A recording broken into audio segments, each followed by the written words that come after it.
I'm Twila. And I'm Natalie. And you're listening to Twila and Natalie. We're going to chat all about the joys and the pitfalls of being a grown woman in our little mini show today, which is based on topics that we've thought about ourselves or that we have heard about from listeners.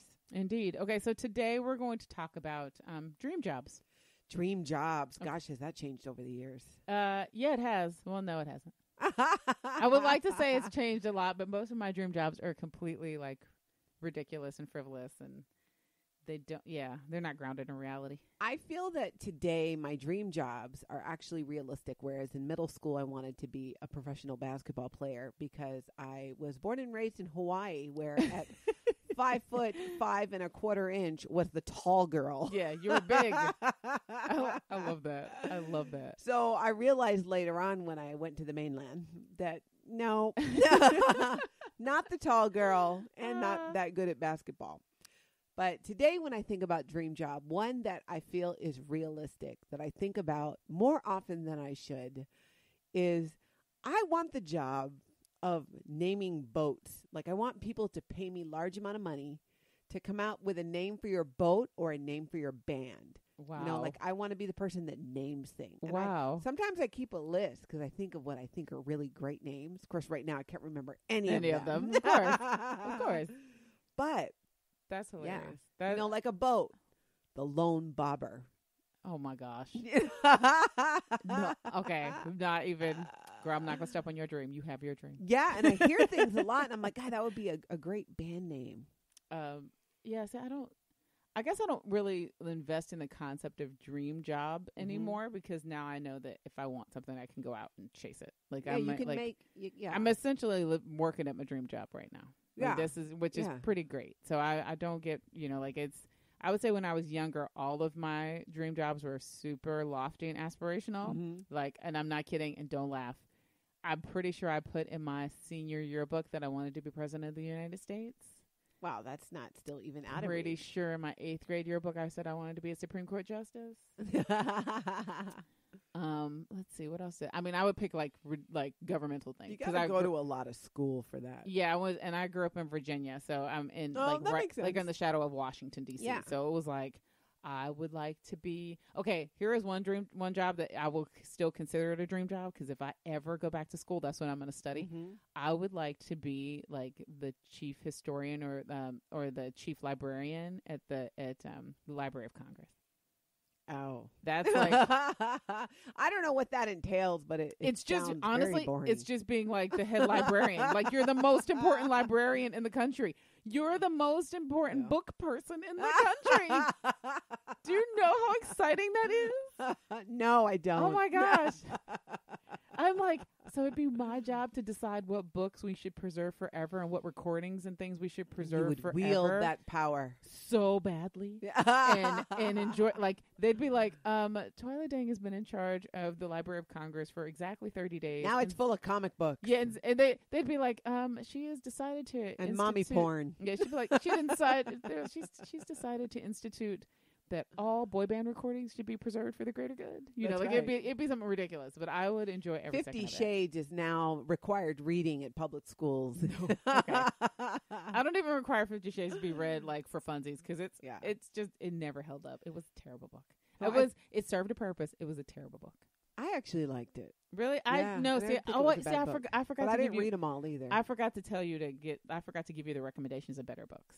Oh, once you read right. versions of that type of story and you find a better version, it just glaringly highlights how bad that book actually was. I need more and listen, and y'all know I knock that book, but I don't knock it. I don't knock it for what the content was. I think that it did a lot for a lot of women who hadn't been connected with their sexuality for a long time, and for that reason alone, it's of high value.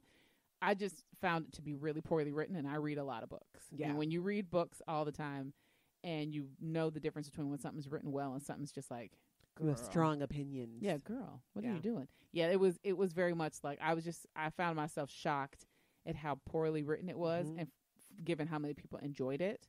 And I would even say I don't enjoy the movies very much. I watched the first 2 movies so I could see how they lined up to the book. Yeah.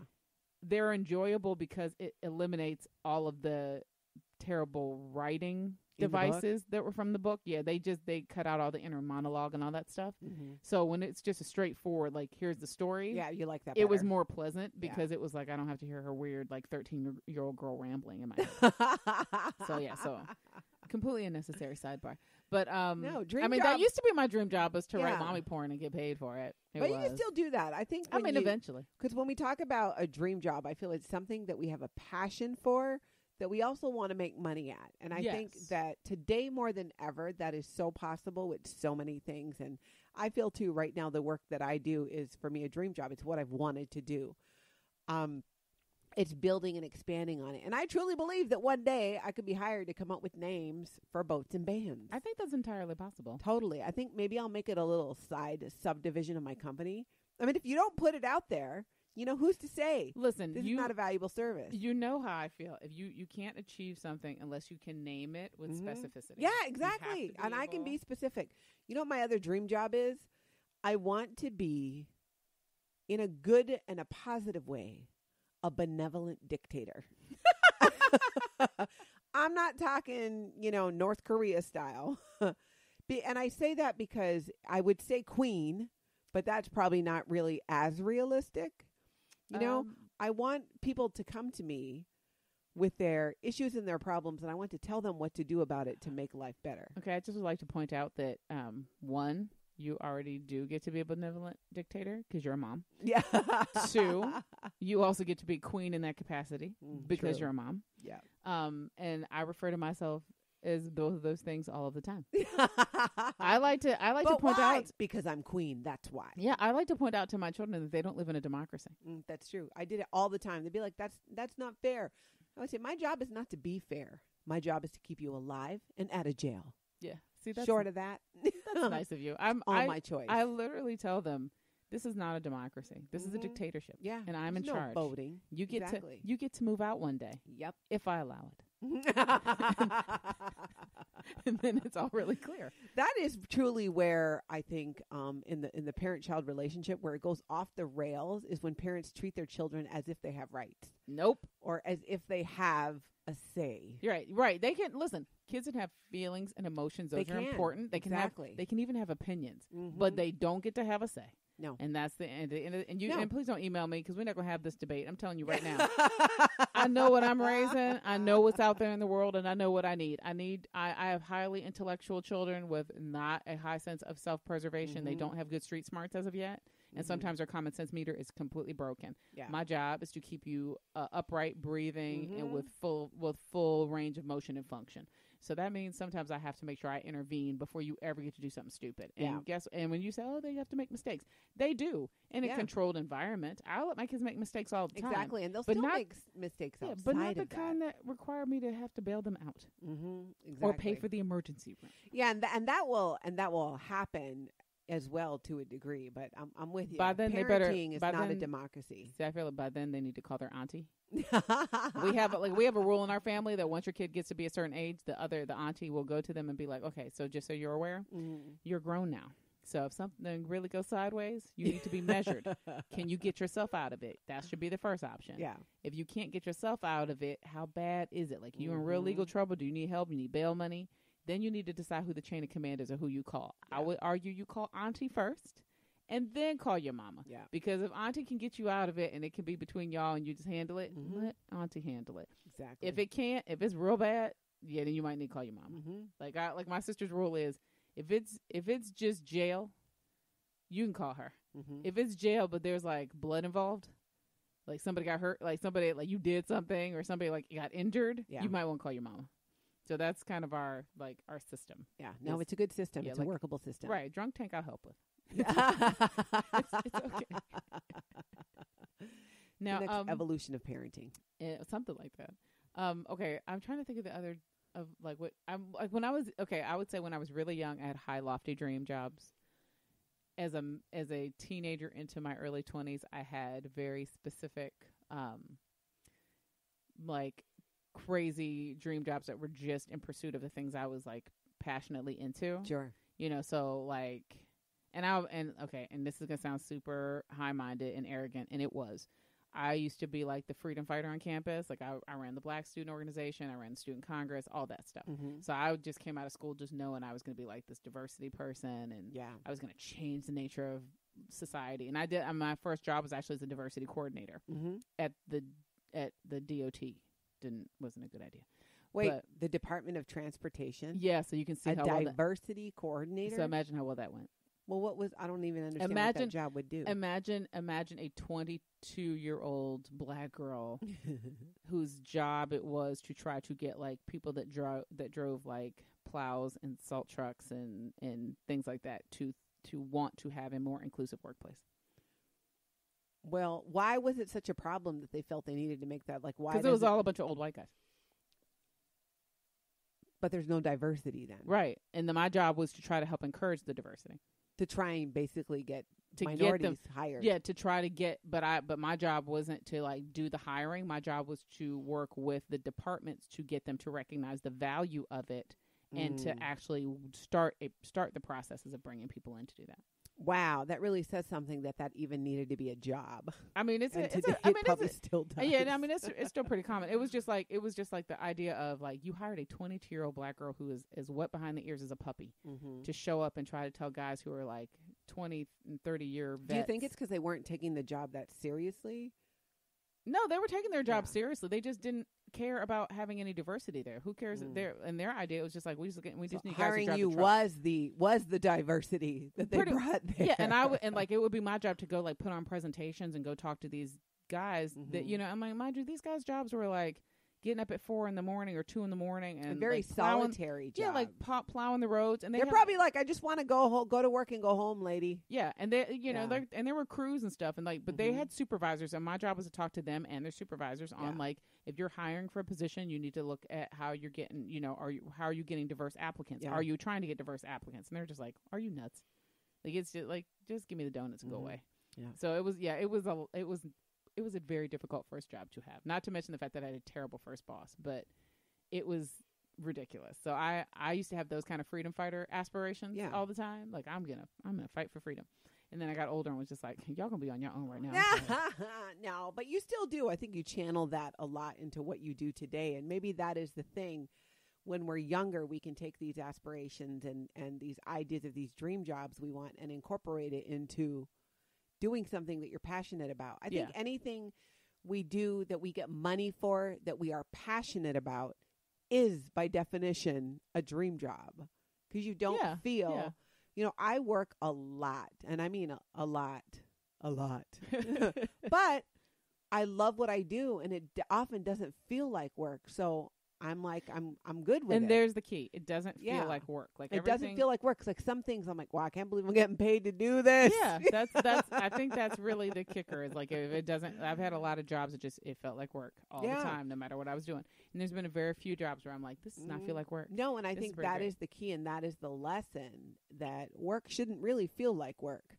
Sometimes you're in a position where you're working towards something else.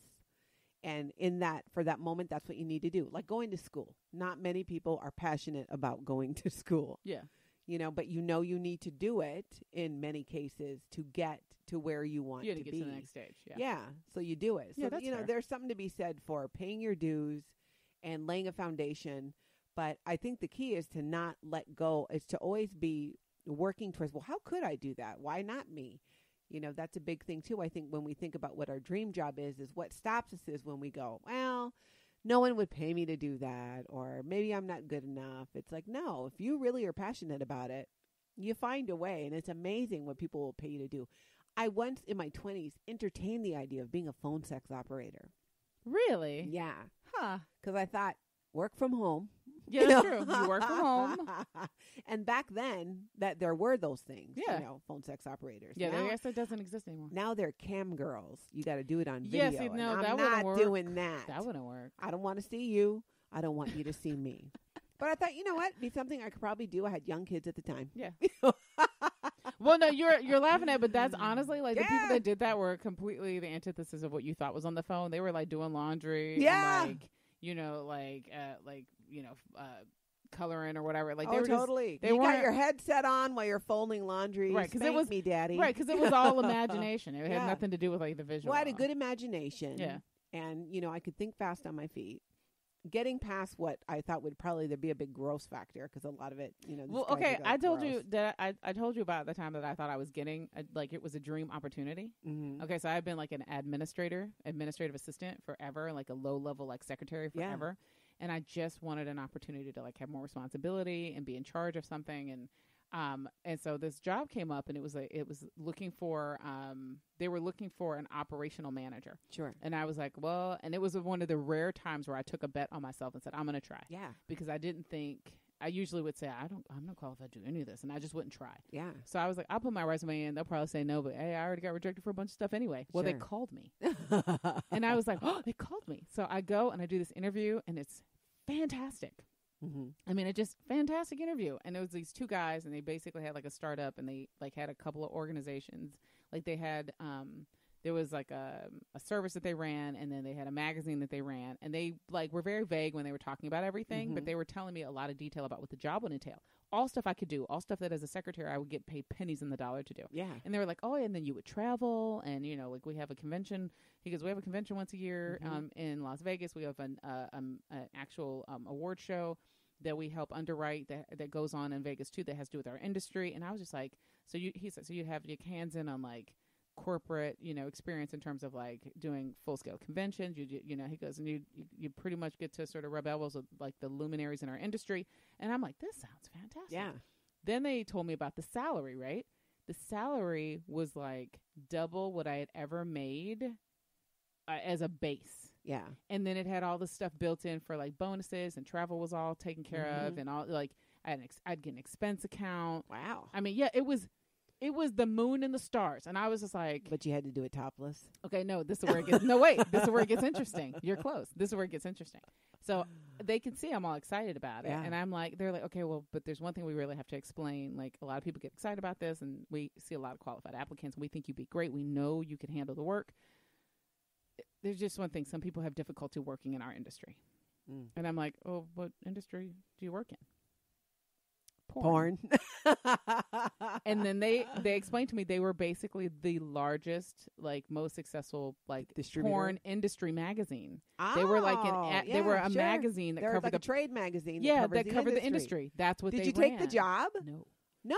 Here's the thing. They once they laid it all out, essentially when they were explaining to me that there's a trade show that they do. So there's like Yeah. a giant trade show that happens in Vegas that's Yeah. all around the porn industry. And it's when they do the AVN Awards, which are the porn industry version of the Oscars. Sure. This company helped underwrite that. So I would have had to Wow. work at organizing the porn awards every Yeah. year.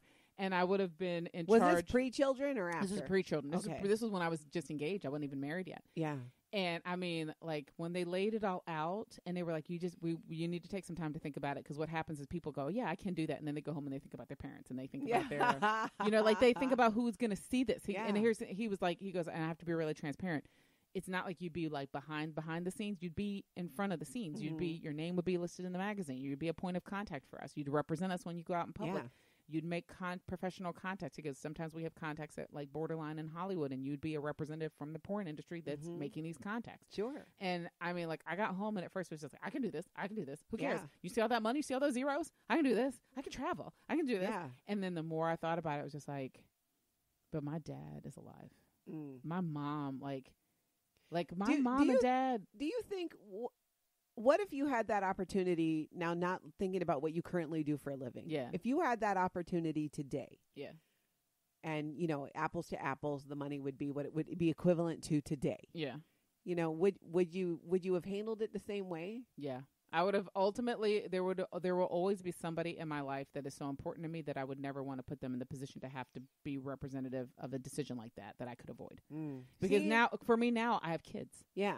So, I mean, Yeah, like, but you're not, I guess I can see that. Because you're not just, it's not just like you're doing something that's behind the scenes. I mean, I would have tacitly been involved in the production of pornography to some extent, like, or the support of the industry of pornography. Yeah. And like, and he was showing like here's the thing, like where the office was, where you had the first meeting, it was kind of like blank space. Sure. But then when they kind of tell you the truth of it, they kind of show you like the rest of the building. They pull the curtain back. Yeah. A little. And so when you went down when you left out of the one office and started to go down the hallway to like where the meeting rooms and stuff are, like the walls were covered in posters from like covers of the porn magazines. Yeah. And they had like memorabilia from the different porn and stuff. Because if you think about it, it's like any other job. It is. And that was the degree that you're promoting a certain industry, even if it was the same job, but it was in the cattle industry. And honestly, that's why I felt so bad, because it was like they were super professional guys. They were young guys, but you could tell they were go-getters. They were entrepreneurs. They had built this thing themselves. They had actually built a respectful enterprise and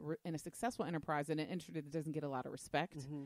And you could tell and I felt so bad because you could tell they've had this same conversation over and over where they have introduced it, people get excited, and then they tell what it's connected to, and they go, they're like, oh my gosh, I know. And I felt so guilty having to go back to him and go, I wish I could take this. I wish in good conscience I could take this, but I still have a dad and he's still alive. And the idea that whether you like pornography or not, I couldn't do it. And there's a difference. It's you're not, actually in porn. I told you about the time that my daughter sent me something and was like, oh, you should try out for this. You should submit. I didn't know what it was. All I saw was, women in their 40s who are willing to talk about their sexuality and certain topics from educational and empowering standpoint. I'm like, heck yeah.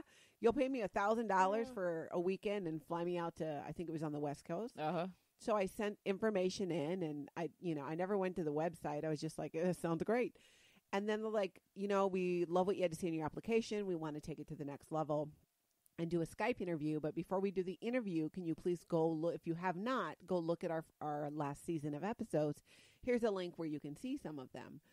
So I put it on there. I'm like, oh, look at that. You have woman, respectable. And I like it. She talked about her sexuality. They talked about masturbation, all these different things, but in a very, educational kind of way. Right. Till the second part, when the women who were doing the speaking then demonstrated the techniques on themselves. Well. Full-blown video. And I was like, no, delete. Yeah, look at so that. almost a dream job, but... And, I was like, no. Well, and I think that's one of the most important pieces is knowing that if it's something that's a dream job or a dream scenario for you, there isn't any part of you that feels like conflicted or embarrassed or. No, and I got to be honest on a point with this. So one, I was mortified of the idea of actually showing my vagina, one. Right.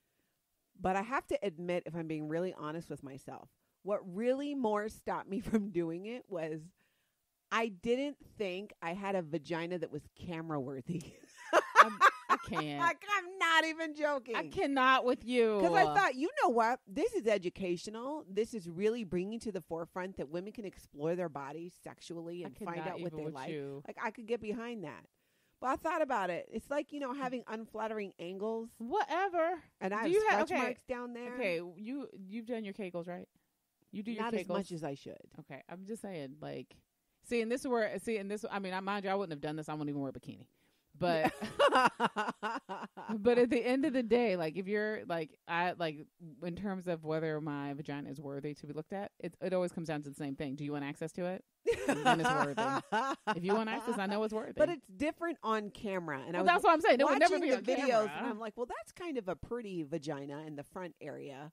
I just didn't feel that mine would be. Video worthy like that. I was like, understand that. If it looked good, I'm kind of all for putting it out there. Well, yeah. Not my vagina specifically, but Yeah. So, yeah. Yeah, see, so I think we can just rule out that sex industry jobs are not in our dream job scenarios. Yeah, not really. Not when it comes down to the meat and potatoes of it. It's just not very realistic. I think going the route that we're going now is probably... But I do think it's interesting that we both almost kind of ended up in the porn industry. Yeah, that's funny. Like, we were right on the doorstep. Think about it. Today... That time I almost did porn. The thing I always go back to is that as much as I talk about vibrators, if I had actually taken that job, I might be like a vibrator mogul today. Which would be fine. Look at Candy from The Real Housewives. Well, because they sold products and stuff too. So I would have learned all the ins and outs of that industry and would have probably been like a millionaire today. I could totally get behind that. I will. I think that's fabulous. A dream for another day. Oh my gosh. I should find a brand of sex toys to be a brand ambassador for. This is what. If you work in the sex toy industry, I can't say anything. Look me up, Natalie Webster. I can't say anything. I opened the door to this. I mean, I started it. I make money. I started it. So, what advice would we give people about dream jobs? I would say, one, clearly identify what your passions are, and figure out a way to do that for a living. Figure out a way to make money at it, to be paid to do what you're passionate about doing. I agree with that. I think I would say just don't give up on the idea, and that a dream will stay a dream until you actually put a plan in place. So turn a dream into an actual goal, and then put steps behind it to get yourself to that goal every single day. Yeah, like I feel like I'm doing my dream job, but then I also have other dream jobs. Like I want to be paid to name boats. Yeah. Like really and truly, I live as a 44-year-old woman. I now am working at my dream. I am working at a dream job every day in this scenario. And it's because I went from the point where it was like, it would be nice to do it one day to actually doing things. Yeah. Just remember, done is better than perfect. If you make things, if you create things, if you go out there and try, things will happen. You actually just have to put the effort behind it. You can make things happen. Take the step. Indeed. All right. So you should go check out our website, you guys. matriarchdm.com. Twila and Natalie has a page there. We'll have some new episodes coming very soon. But in the meantime, you can listen to previous episodes. And you can share them with your friends. And you can even email the show, hello@matriarchdm.com. And we do this because of your support, and we really do appreciate it. So thank you so much. We'll talk to you soon.